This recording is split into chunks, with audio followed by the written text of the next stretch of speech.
ninaomba kwa heshima tupatie Mheshimiwa Rais nafasi ajenge Kenya yetu.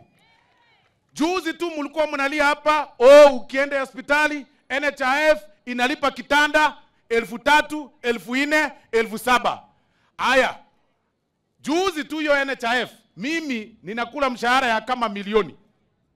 NHIF ilikuwa inikata 1,700 shillings.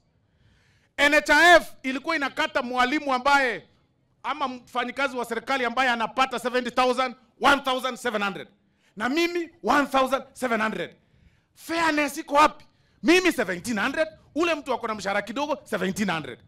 Ruto anasema hapana, tukatwe 2.75%. Mimi sasa ninakatwa 27,000. Yule mwalimu anakatwa about 200. Amtaki. Munataka nini? Nikikatwa hiyo pesa utaki, unataka tu kuniita mchango. Mimi nakatwa hiyo ndio wewe ukienda hospitali usiumie, hautaki. Unataka nini? Hutaki. Hapa hospitali zimeanza kufanywa supervision, zimezungukwa kwote, supervision kila mahali Kenya mzima. Zile hospitali ambazo hazifanyi kazi mzuri zinaambiwa zifungwe, zinawekwa level kidogo. Mpaka zingine hapa Eldoret zimepatikana hapa zilikuwa zinatoa maneno ya watu, amtaki zitolewe. Munataka nini? Munataka nini? Ama namna gani? Mbolea sasa hivi imekuja kwa wingi. Na saa hii rais anapanga deal ya top dressing ya mbolea. Itakuja hapa tena wakulima wote wapate. Kwetu mimi nilipanda mahindi mingi mahali niko na shamba kubwa kule Kilgoris.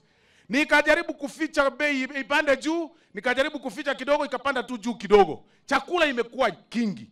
Ama kwa sababu watu wameshiba ndio pata wameanza kukua na kelele. Ama tuache njaa kidogo, mutembee na sufuria kidogo. Mutakubali rais afanye kazi? Mutakubali rais afanye kazi?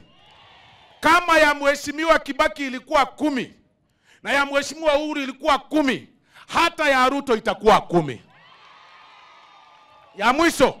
Ya mwisho, viongozi wengine wamemea pembe. Kiongozi mzima unasimama unashika microphone, unasema Wakenya fulani wasipate vitambulisho, ati rais anakosea Wakenya fulani wasipate kitambulisho. Wewe akili yako ni ya reverse ama ni ya forward?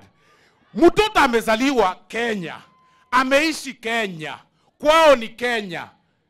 Wewe unatokea from